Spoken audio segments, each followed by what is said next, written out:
Hey everybody, this is Talkative Carl back again for another Christmas movie spoiler review.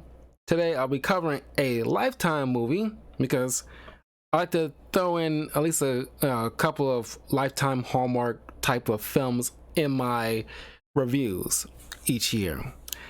And today I wanted to cover this last year, but the list was kind of filled up, so I made sure to make it's the first Lifetime movie I wanted to cover for the channel for the review for Christmas, and it's called Grounded for Christmas.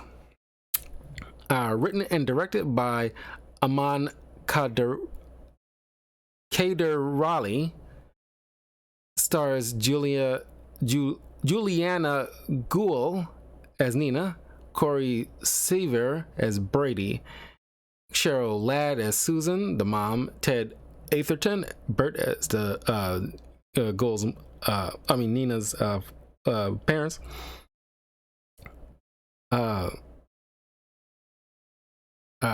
Paula Brancati as Marcy, Jacob Blair as Will, the brother and sister, the brother to Nina and sister-in-law to Nina.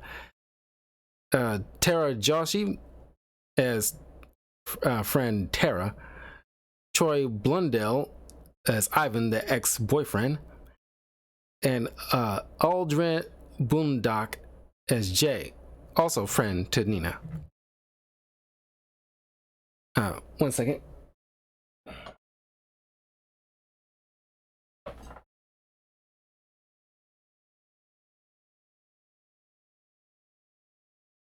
So,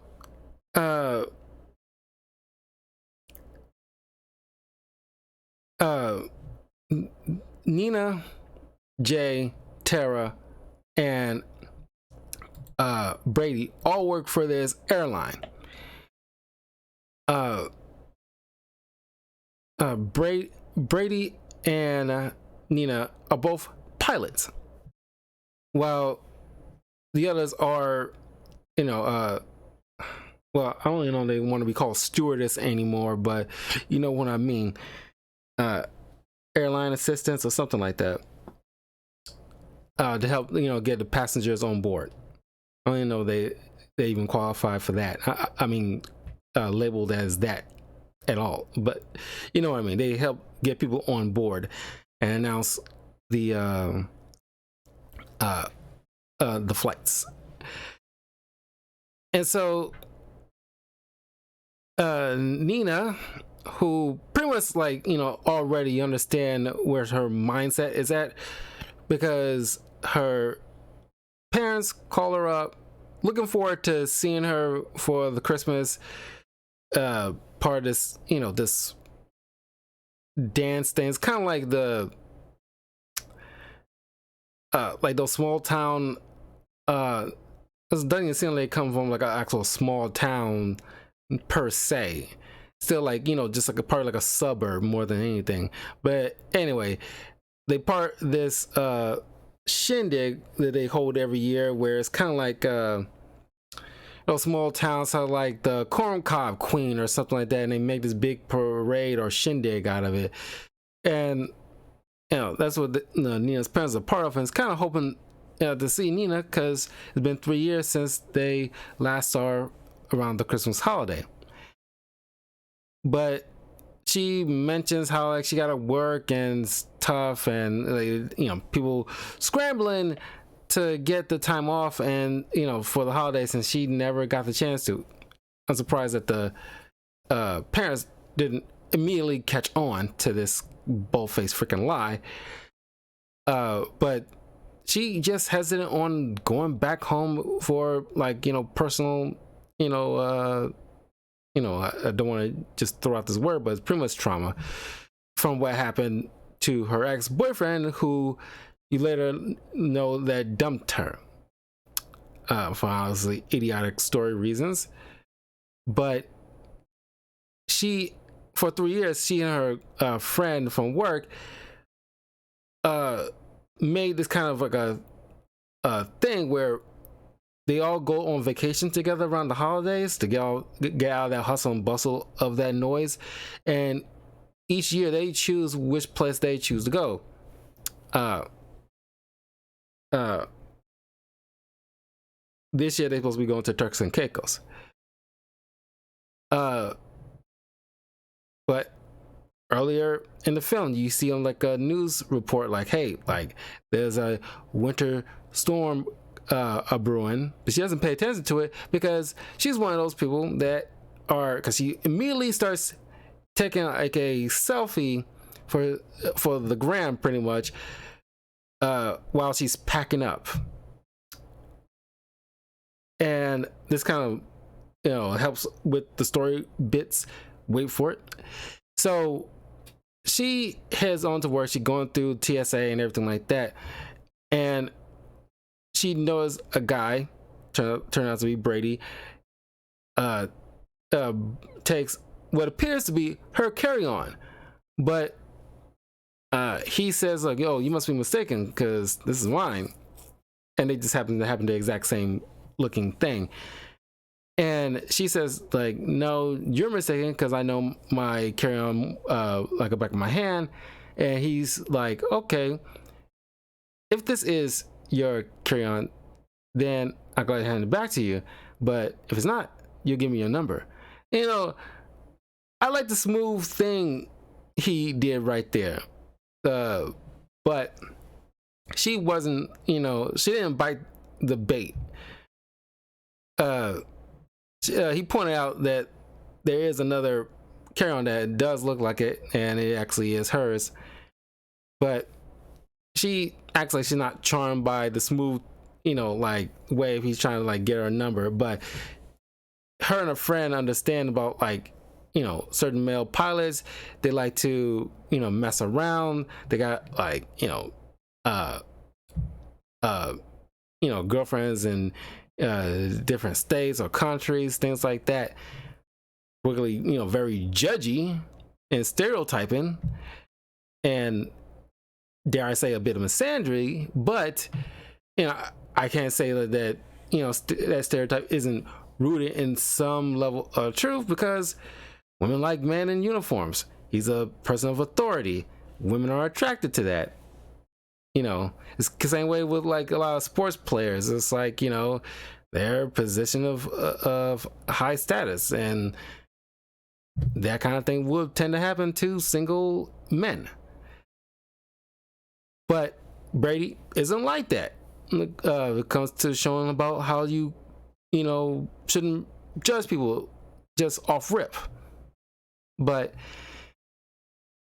as she's telling her friends about this guy, and how think he's like so like full of himself, blah blah blah, he shows up. She's a little embarrassed, but then as he's looking through the manifesto and everything like that,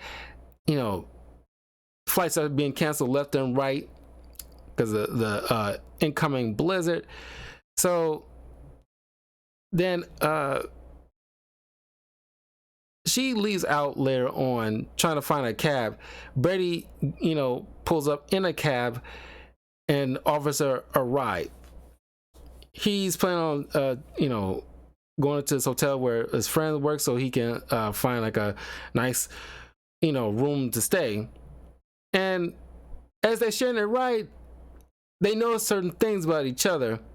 While he noticed her that she's constantly like taking selfies and posting things on social media, and he's kind of like scoffing a little bit, and she's like, what's your problem?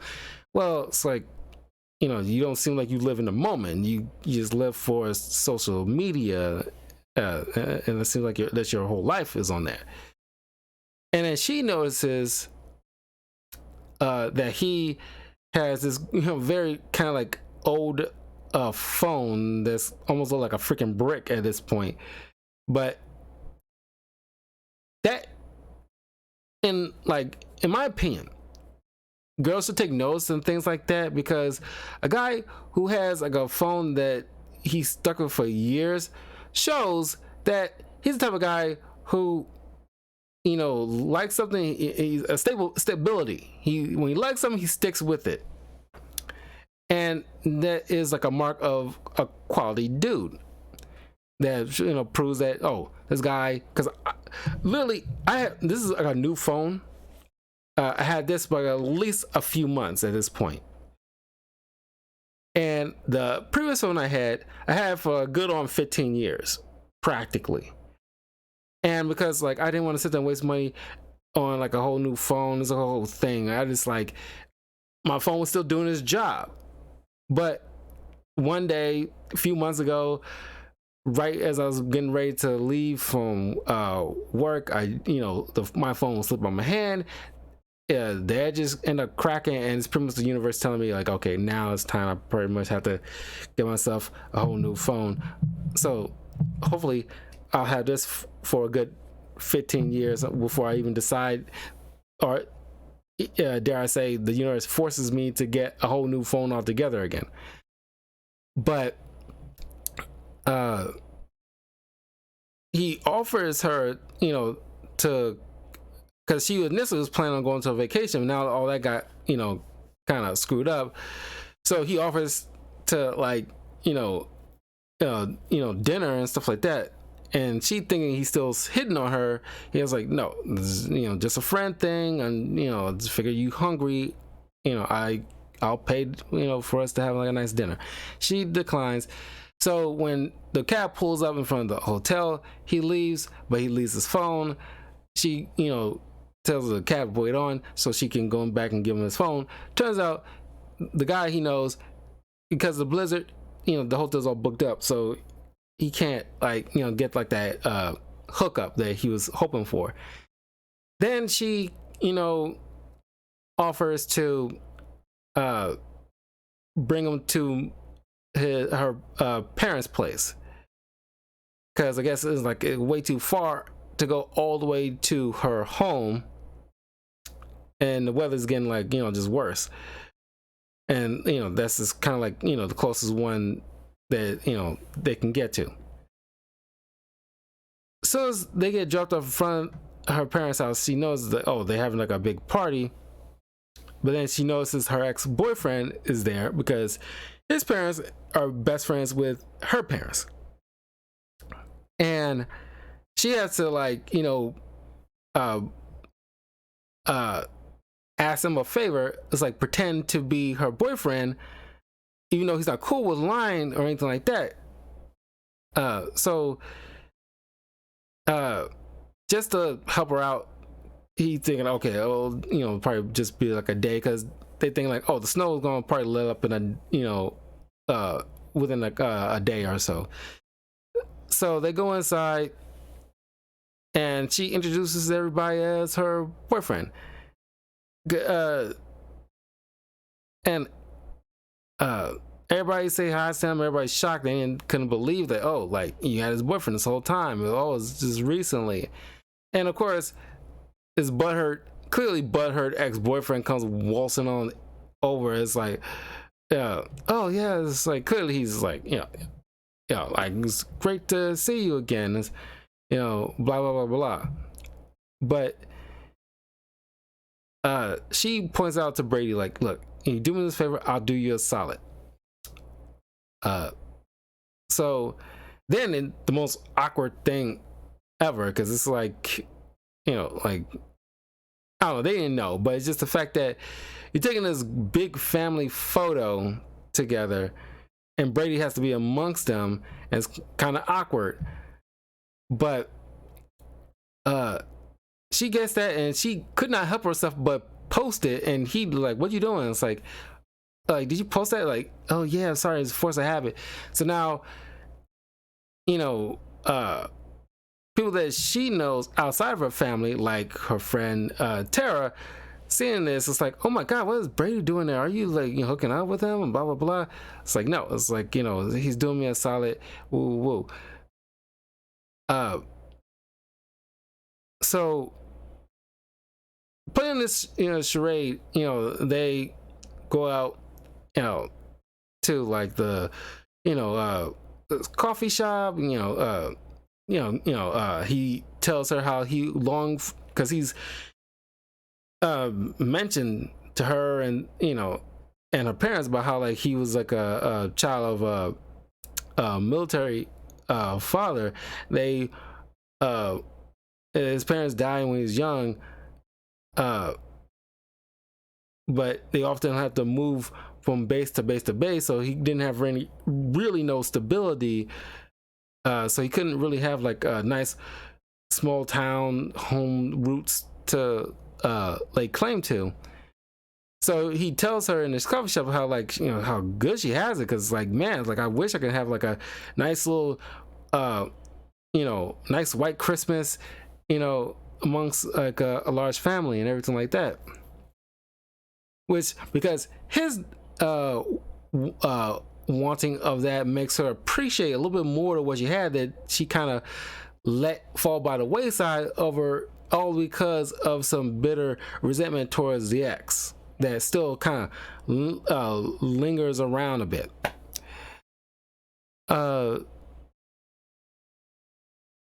Then they go out later that night, you know, do this whole you know, bar, doing like a, you know, certain guys dress up as Santa, and they, you know, do this like a dance line thing. Everybody's having a good time.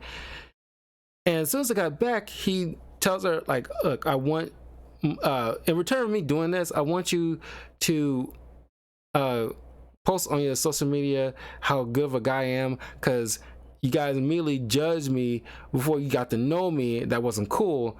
So I want you guys to, like, I want you to post on social media how good a guy, because like I'm not one of those other pilots. So she agrees. And I kind of, maybe it's because of the first episode, the final season of Brooklyn Nine-Nine, the whole situation after the whole George Floyd situation and the pandemic and everything like that. And, you know, if you know the show, you know what I'm talking about, where one of the characters, a female, Rosa, who points out she, you know, she quit the force to become a private detective because she got disillusioned about the racism, the racism among certain police outfits. And also, you know, one case she's working on where a woman was, you know, harassed by a police officer years ago, and her, you know, case was never efficiently looked into. And then, of course, you know, long story short, you know, we got one of the main characters named Jake, and another officer that they try to talk to, one of the head female officers, mind you, said like, oh, like, don't worry, I'm one of the good ones. And highlighting how, like, the fact that you have to say that you're one of the good ones does not look good. It means like, oh, you're, you know, it's just not good luck. It's, you know, you shouldn't have to say that you're one of the good ones. You just are, and you just, like, you're overcompensating a bit.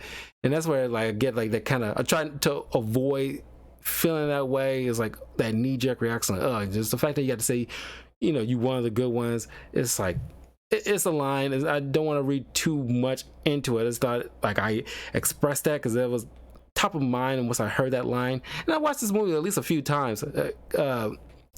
But this is the first time I actually kind of like got that knee-jerk reaction now because of that episode. So, the more they spend time together, obviously more to, you know, close, because it isn't like unlike most Hallmark Lifetime movies, it isn't like an instant, like, you know, that whole, God, it's, you know, cliche in of itself, where you typical, you know, Hallmark Lifetime thing where like two people just like bump into each other, you know, holding coffee or tea or, you know, cocoa or something like that, and they, you know, casually drop stuff like, and like, oh my God, oh, and they look at each other, oh my God, I'm so sorry. And it's like, it's none of that crap. I so appreciate that, because it is annoying. Sure, there is a level of attraction, but it should be so, I don't want to say cartoonishly, but it seems like, okay, you don't have to beat us over the head with it, because it's like when, you know, stuff like this, likes to linger on it a little too long. It's like almost a minute. Is you can almost count the 60 seconds where they kind of have to linger on that a little too long just to hammer you over the head, like, get it, they're falling for each other, love at first sight.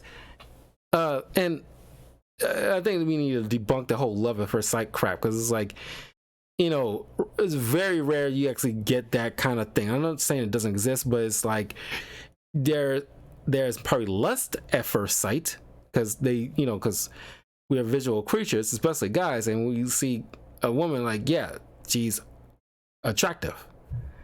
Doesn't mean like she's a perfect 10, but it just means like, yeah, she's like, a decently attractive woman. But anyway, there's none of that here. But they gradually, respectfully, grew to like hanging around with each other, where she seems earlier a little bit more reasonably standoffish, because she had like a preconceived prejudice in her head because of his occupation. But the more she spent time with him, the more she understands him, and vice versa. And then of course you got this Ivan, isn't it? Yeah, it is Ivan, who just shows up trying to like sow seeds of doubt, and then like gets really butthurt because here and there Brady keeps getting phone calls from what people assume is his aunt. Turns out to be his ex-girlfriend, who Ivan eventually calls during that big, dance ball gala thing that they're doing. Of course, they did have a little share kiss, which is, I'm kind of glad because there is like a thing. It's been like a thing for a good while in terms of Lifetime Hallmark films, Christmas films, where more often than not, you'll notice this, they don't allow the potential couple to kiss right away. They usually save that towards the final end before the credits roll, because it's supposed to be like a family, wholesome, mostly the time, Christian type of viewership, where it's like, oh, we don't kiss before like they're married kind of thing, situation. Not that exactly, but that kind of mindset, like, oh, don't kiss right away. But no, like, sometimes I'm glad it showed it, even though it's like a whole mistletoe situation, or it's part of this whole game that Brady and Nina do with other couples in this little private little game night they're having, and they end up kissing and obviously enjoying it. But I'm glad it's like, no, like, sometimes it's good to like just show like, yeah, you're into each other, there's no interrupting cliche kiss. It's like people tend to interrupt when they get close, and like, and somebody just pops up out of nowhere to interrupt that. And it's like, yeah, maybe we should like get going. Yeah. It's like, no, to continue what you was gonna do. It's like, I'm not gonna like let some interruption ruin this moment that we're about to have. Like come on, like kiss. But yeah, they actually do like a kiss in the middle of the film.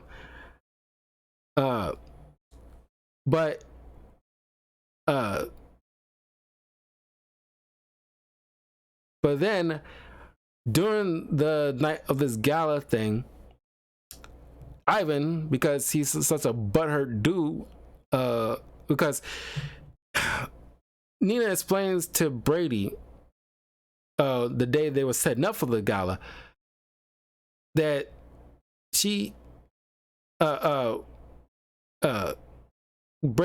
Ivan broke up with her because when she was working to become a pilot, he didn't take her needs into consideration.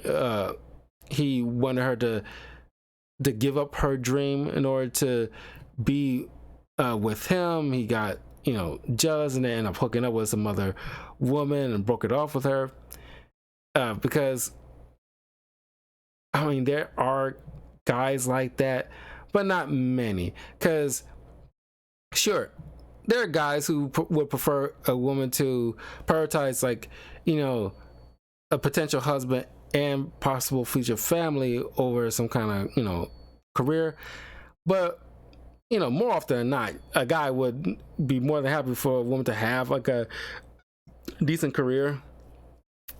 It's not a priority for us, but it helps when it comes to like helping with like, bills and other stuff and raising a family. It's nice to have like two parent incomes coming in.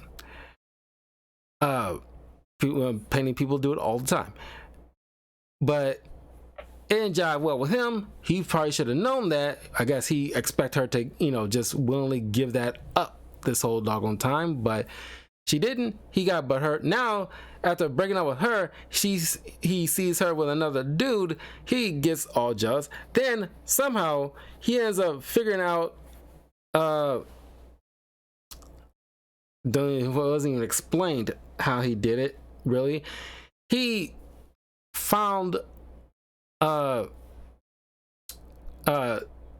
Brady's ex, who leaves Nina to they kind of blow up the spot, and because he was suspicious about their relationship from the jump.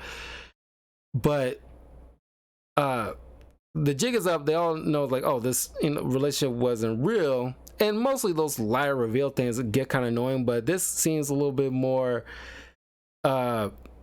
properly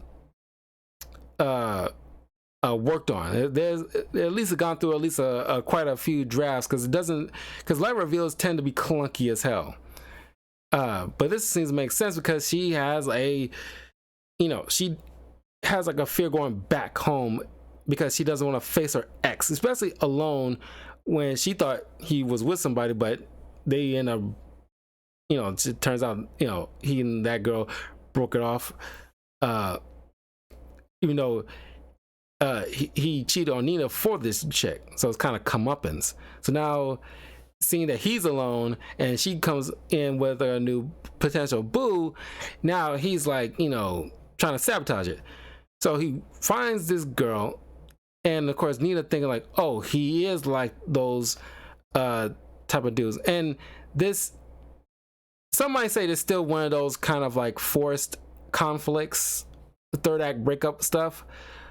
But I mean, it is, but it isn't, because it makes sense. Of course, they could have just talked out, but you can argue in this circumstance, things kind of like got intense. She's in the middle of family and friends and this big gala that she and he run this kind of pseudo prom king and queen kind of shtick.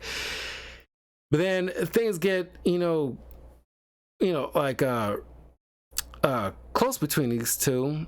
Here comes Ivan bringing in this ex who her and Brady was on again, off again, but he telling her finally that, hey, and drilled into her head, which I'm not sure why now all of a sudden that finally clicks with her, like, hey, even when we get back together, we get back to arguing right away. It's not healthy.